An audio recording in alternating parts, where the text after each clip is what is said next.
Before we jump into the podcast, we have two very quick announcements for the students at the Willy Brandt School. First of all, the student government has planned a workshop on Microsoft Excel to be conducted by Diane Rodriguez, an alumna of the Brandt School. The workshop will take place in a hybrid format on the 7th of June at 6 p.m. More details coming your way soon. And of course, you probably already know about the €9 ticket for all regional bahns across Germany. All you need is your Tosca and a photo ID to access it. So happy travels and and now let's jump into the podcast. We are living in an increasingly polarized world. My administration has accomplished more than almost any administration. We must begin now. Welcome to the Bulletin Podcast. Hello, everybody. Welcome to the latest episode of the Bulletin Podcast. Today, I'm Noor, and with me is... I'm Smriti. Yes, and today we'll be talking about something that has been at the center stage of world politics and the world media narrative, which is the war in Ukraine. And to discuss that, we have Dr. Siddharth Tripathi with us today. Welcome, Dr. Tripathi. Thank you, Noor and Smriti, for giving me this opportunity to discuss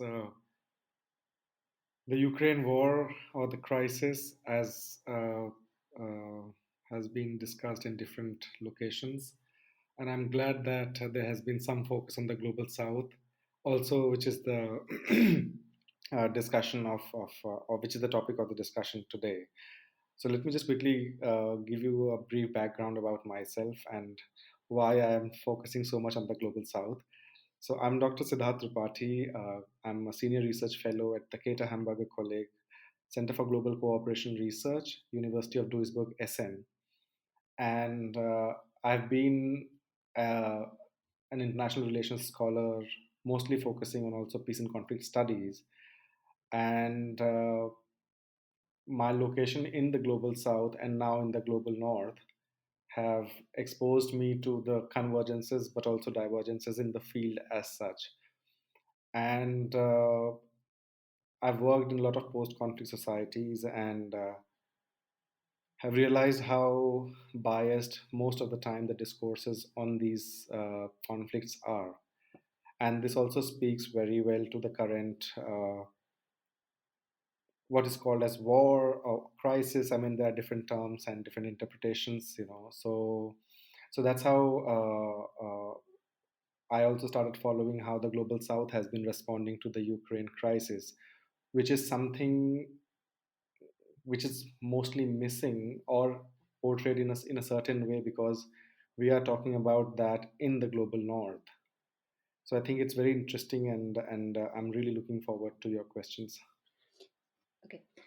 Thank you, Professor, for your introduction and a quick summary of what we are going to discuss today. So now moving on to the first question. Why is the Ukraine conflict taking the center stage in media or in just the general narrative? Thank you, Smriti. Interesting question. Uh, First of all, we need to understand which media are we talking about and where is it located.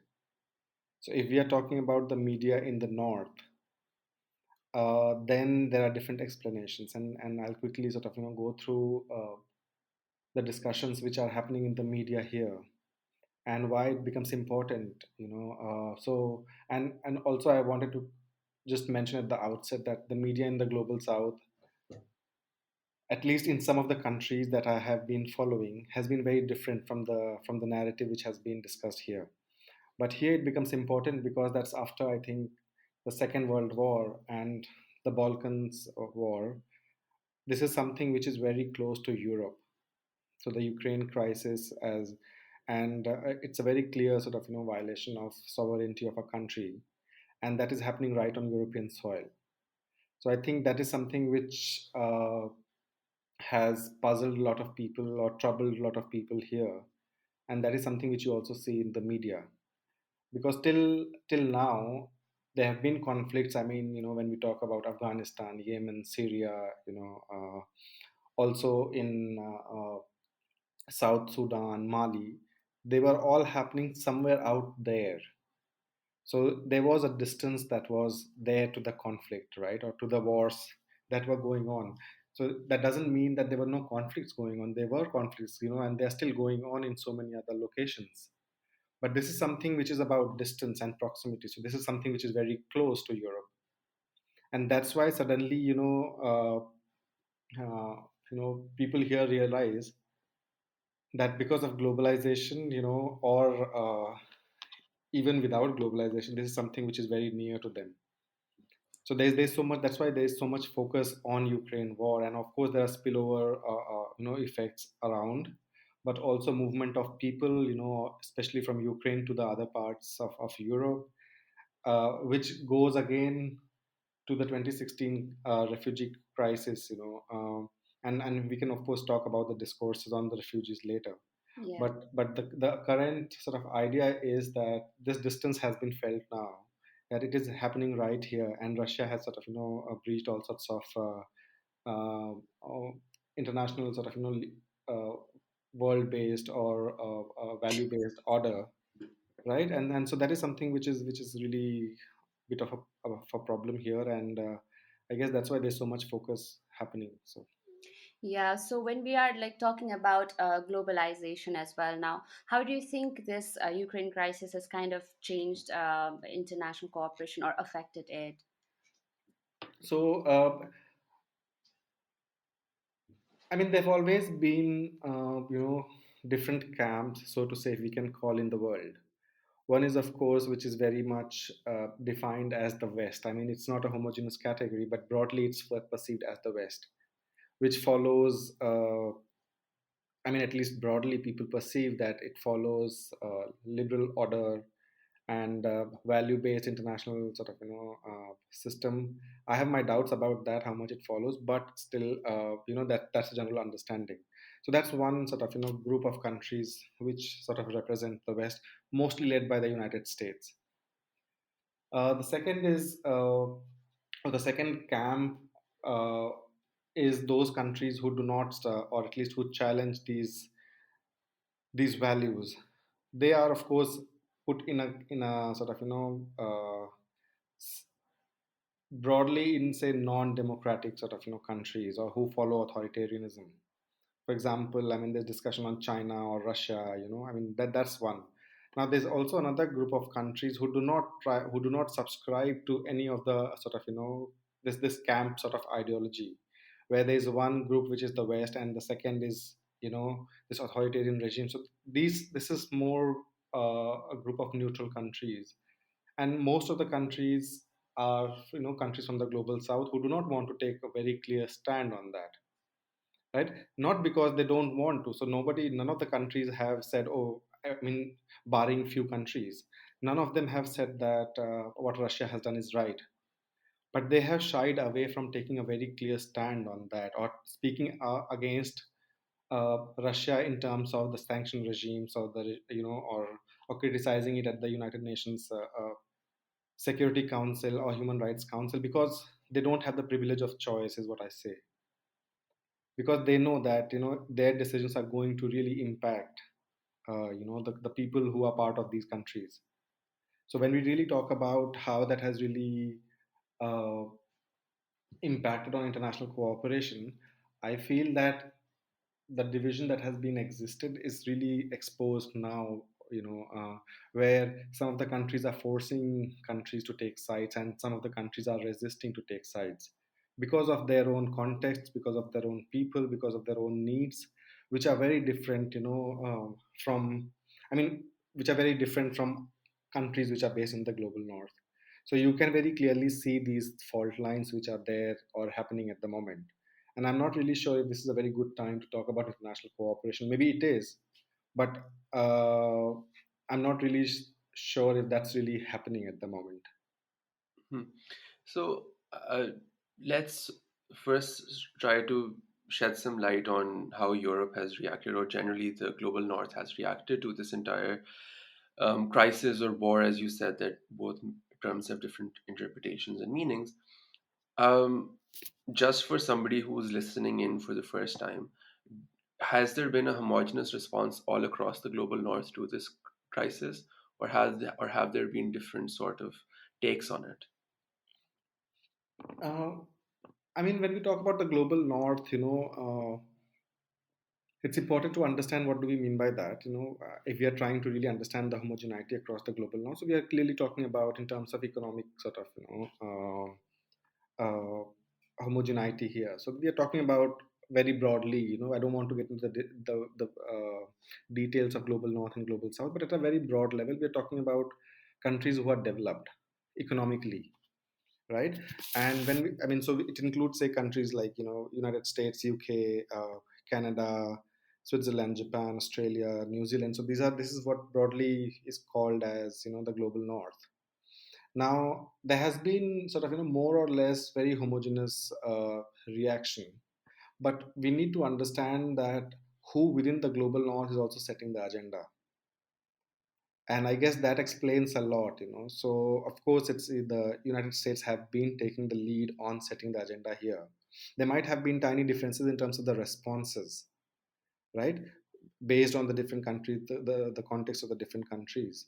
But broadly it has been very much led by the United States and also Europe. And it really reminds us of the Cold War times.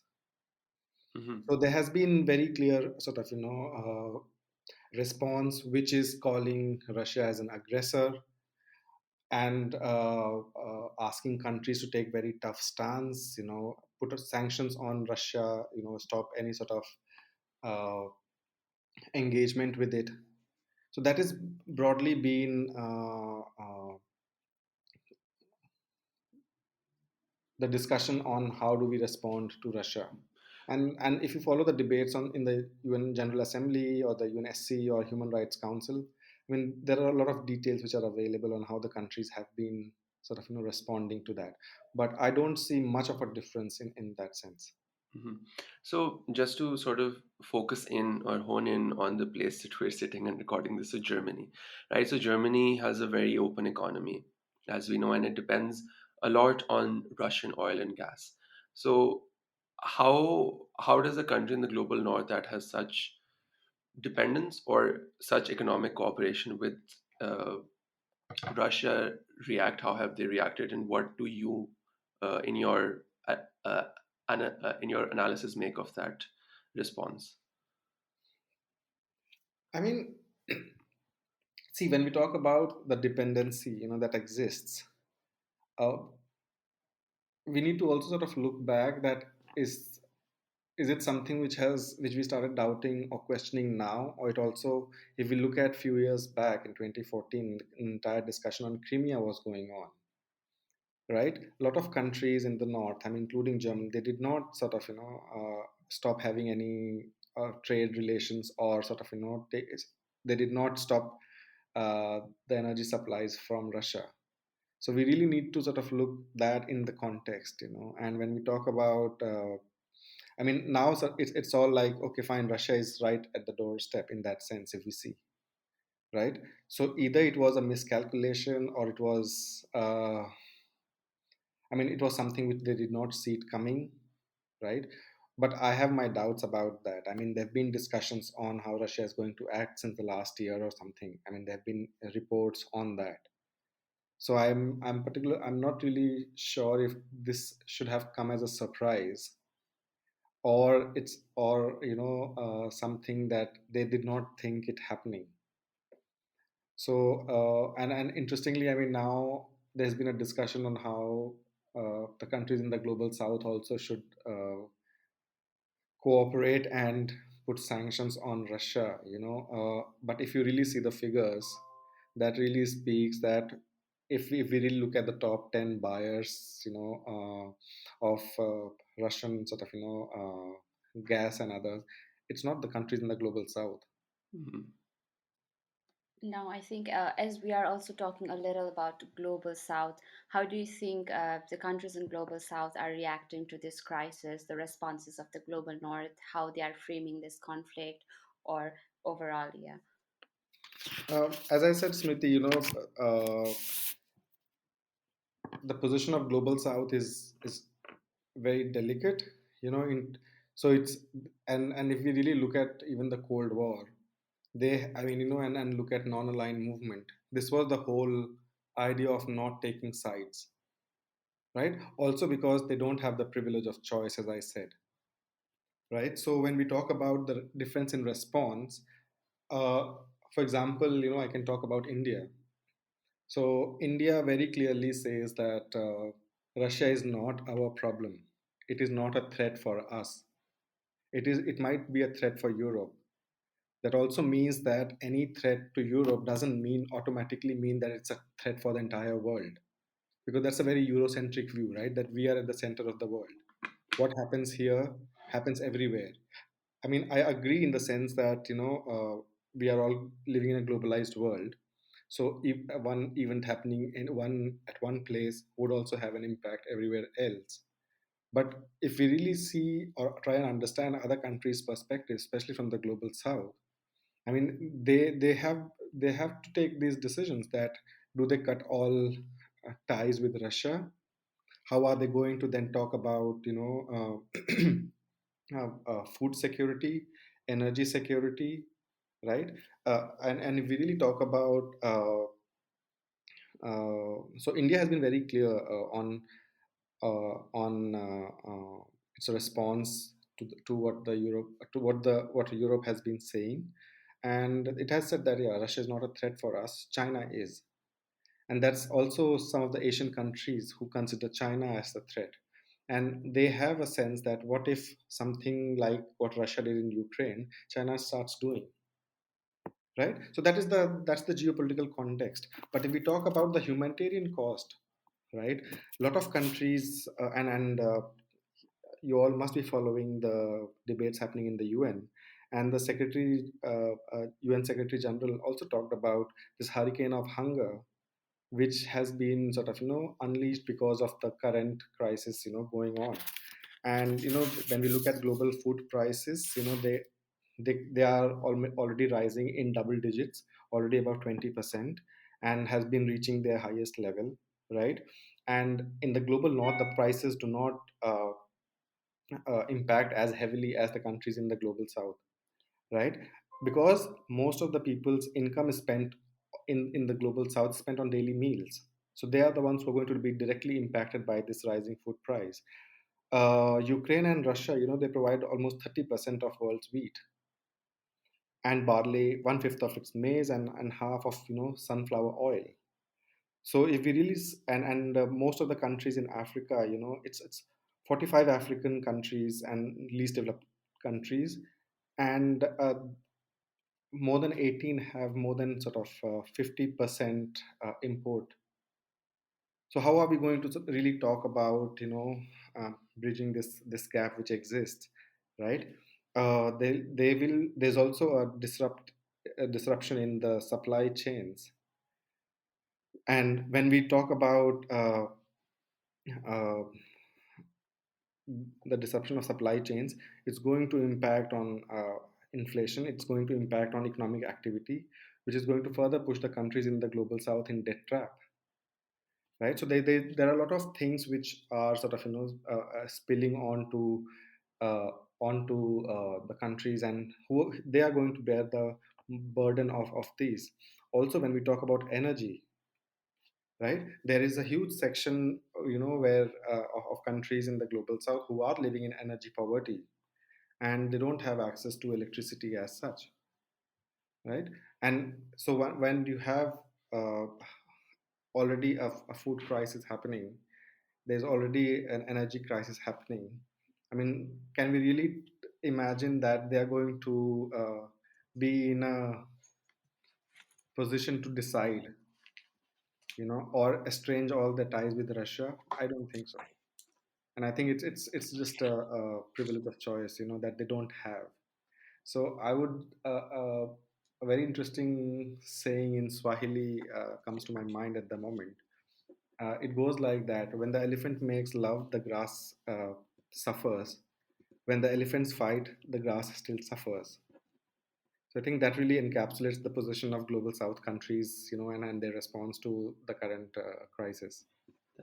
That was quite a, how should I say? It's a quite profound way to sum it up. with the saying that you just talked about. So, does this mean that the global south is sort of in the conflict held hostage with what with their position? Is there no way out for them in the short term? Because again, in the long run, we all hope and want that this war is put to bed and the conflict ends. But in the short term, is there any way out in your opinion? Uh, I mean, at a very abstract level, yeah, sure. We can say that they can all believe in a value-based international order, and but that's a very moral, ethical position. And some of the countries have actually, when we look at even responses from Kenya and other countries in the global south, they have been very clear. Even the African Union has come up and very clearly uh, taken a stance, calling Russia as an aggressor. But that is, that is one level. The second level is, are they going to really take or impose sanctions? I don't think that's going to happen, Mhm. right? And I mean, in the short term, I mean, I really don't see a quick fix solution to that, because there's been so many entanglements at different levels. When we talk about economic entanglements or supply chains and others, I don't really see that there's any quick fix solution at the moment, Yeah. because all of these countries are linked to some countries in the north, so, or even within the south. So until unless there are clear dependencies which are created in the global south, I don't see that things look very positive for the countries, right? Uh, yeah, building on further, we talked about hunger, we talked about economic dependence, energy dependence to Russia, and so on. But how do you think this Ukraine conflict has kind of affected international cooperation, but in terms of peace and conflict, when we talk about global South, especially? Yeah. Mm, I mean, so when we talk about peace and conflict, Smriti, it's very interesting because first of all, I mean, there are different dimensions to that. First dimension that I see is that Ukraine crisis has taken a center stage. So everything else, whether we talk about Afghanistan, whether we talk about Yemen, whether we talk about Syria, when we talk about South Sudan, whether we talk about DRC, and whether we talk about Mali, we are not discussing that. So, and what happens when we're not talking about that doesn't mean that things have stopped there, right? Everything is still going on. There are still people who are suffering because of the same things which we see now, or when we're talking about in the case of Ukraine. These things have been going on in all these places still, and we're not talking about that. That's the first thing that is important, that there has been also a racialization in terms of uh, what gets precedence, in terms of what we are discussing, right? So that is one, and that's something which we also see when we talk about a refugee crisis, which is also coming out of conflicts. So there's a lot of immigration happening, and uh, immigration in Europe is happening, and you very clearly see who are considered as the good refugees, so to say, and who are not the good refugees, in terms of uh, looking similar or not similar. So that's the second thing that I see when we talk about peace and conflict overall. So that's the second. Now when we also look at uh, the entire discussion on peace, I mean, I don't think there's so much discussion on peace. There's more discussion on conflict, right? There's more discussion on war, and there's also more. And what that means is, and that is everywhere. Whether we talk about the north, whether we talk about the south, all the countries have this sense of insecurity, and they think that. And I'm talking about insecurity in a very realist sense, where it is about securing yourself from the other. So, we're not talking about human security here, we're talking about state security. And the entire discussion is on, okay, how do we get more arms, right? So the entire discussion on arms control or disarmament has taken a backseat now, right? So all the countries are trying, and all this discussion on arms race, and so who is going to suffer at the end of it? Where is the defense budget coming from? At what cost, right? So we have stopped really talking about human security as such. We've stopped talking about climate change as such. So the entire discourse on peace and conflict has really been shifted, and is very much determined by very realist understanding or realpolitik, sense of international relations and international politics. I mean, there was always this hierarchy between international relations and peace and conflict studies as disciplines, anyways, because IR talked about state security and focusing, on the states. And I mean, things have evolved in the discipline as such, but if we really look at the roots of it, and it looks like, we are going again to that same, discussions. So Right. instead of moving forward, I think we are just going in circles. Right. So just to cap it all off, I think that there's one actor that the two actors that are involved, Russia and Ukraine, we haven't talked too much about them. So specifically from, say, the perspective of Ukraine, they clearly have a moral right to defend themselves, the sovereignty of their nation, and they're doing their best in that regard, and the world is with them, or in the form of aid, military aid, or weapons themselves. But what should be the imperative of the Ukrainian leadership with in this time? Is it fight back, or is it try to negotiate a way out of this? What do you think is the best route forward, given the very bleak picture that you have painted? Uh, so I will have a very quick response to that, Noor.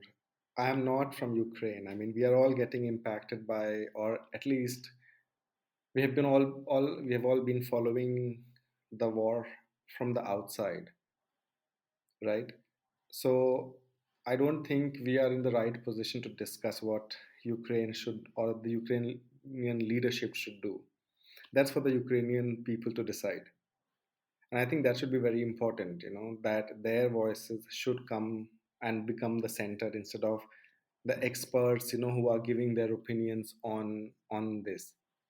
Hmm. So I don't think, I'm in the position to answer, because I also, the war came to us through media and through, through TV and other newspaper outlets.